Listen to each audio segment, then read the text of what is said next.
Jumpa lagi kita di kanal YouTube satukanindonesia.com dengan saya Marulitua Silaban untuk mengabarkan kegiatan rapat anggota cabang Peradi Suara Advokat Indonesia Jakarta Utara yang diselenggarakan pada hari ini Sabtu Jumat tanggal 10 Mei 2024 bertempat di Hotel Ibis Style Sunter.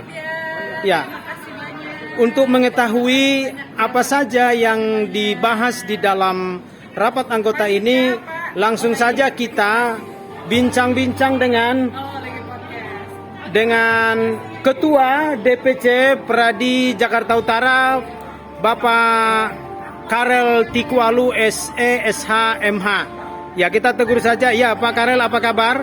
Kabar baik. Ya, salam jumpa kembali di kanal YouTube satukanindonesia.com dengan saya Marulitua Silaban.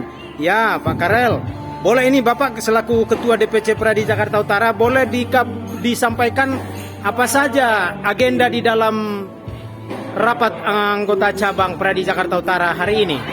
Nah, pertama-tama tentunya kami ini menjadi ajang untuk kumpul-kumpul dalam rapat anggota cabang sekaligus halal bihalal ya, setelah kemarin Idul Fitri hari kemenangan. Nah, kemudian kami menyampaikan juga apa yang sudah kami capai ya selama periode kepemimpinan sejak tahun 2023 sampai sekarang 2024, yaitu adalah penyelenggaraan PKPA, terus penanganan kasus-kasus yang masuk ke dalam pusat bantuan hukum cuma-cuma, demikian juga dengan hal-hal yang lainnya, termasuk usulan-usulan untuk disampaikan kepada Rakernas nanti bulan Agustus ya, Rakernas Peradi Suara Advokat Indonesia di Surabaya, di mana banyak usulan-usulan, termasuk juga salah satunya adalah bagaimana masa depan organisasi advokat. Nah, itu juga sudah banyak usulan. Demikian juga untuk usulan-usulan terkait dengan perpanjangan KTA yang akan diminta untuk bisa ditambah waktunya dan lain sebagainya. Itu yang kita sampaikan saat ini. Baik, Pak Karel, tadi akan disampaikan di Rakernas Organisasi Advokat Peradi di bulan Agustus terkait dengan organisasi advokat dari Peradi Jakarta Utara. Bagaimana suaranya, Pak? Ya, tentunya. Usul dan masukannya. Tentunya dalam hal usulan ini, mengingat DPR RI ya, khususnya Komisi 3 dan Balek itu akan menyelenggarakan RDP dengan organisasi advokat yang ada, yang mungkin diundang oleh DPR RI. Dalam hal ini, dalam RDP ini akan dimintai masukan.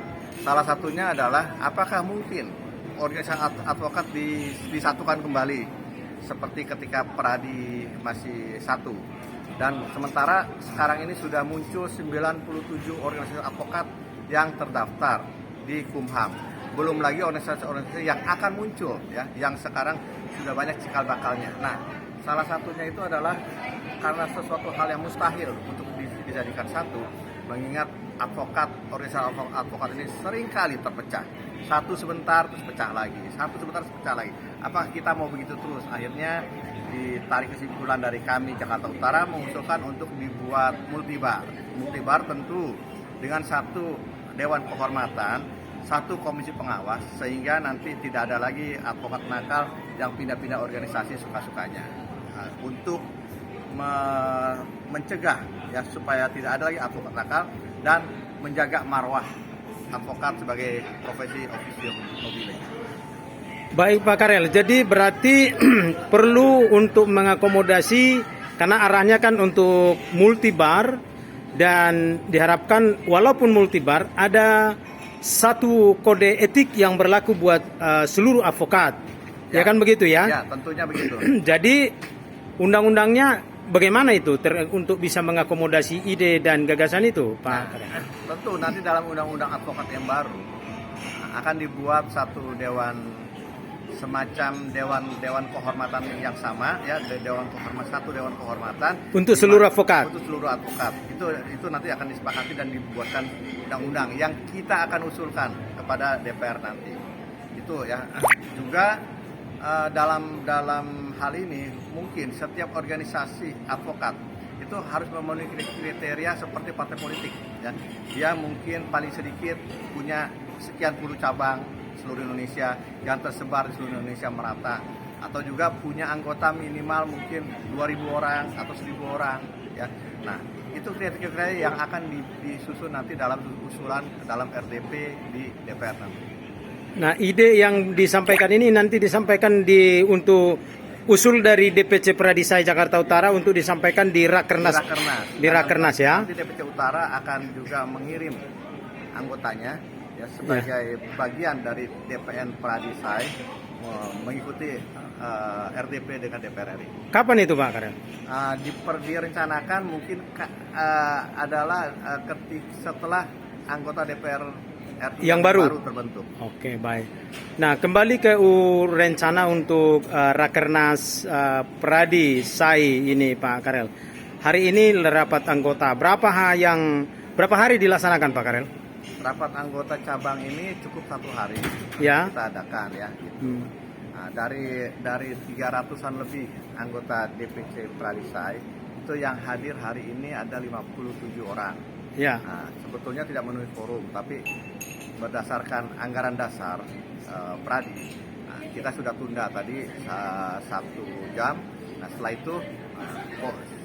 itu kita lanjutkan tanpa lagi melihat quorum. Dan hari ini ya insya Allah puji Tuhan alhamdulillah berjalan dengan baik. Sudah terlaksana Pak ya beberapa keputusan tadi untuk dibawa nanti di Rakernas ya. Ya, ada lagi agenda selain rapat anggota cabang Pak Karel? Ya, pertama ya kita akan galakan PKPA yang berkualitas. Ya. Kita galakan juga pusat bantuan hukumnya untuk pengabdian kepada masyarakat yang termarginal, baik secara ekonomi, politik, ya, secara sosial dan budaya.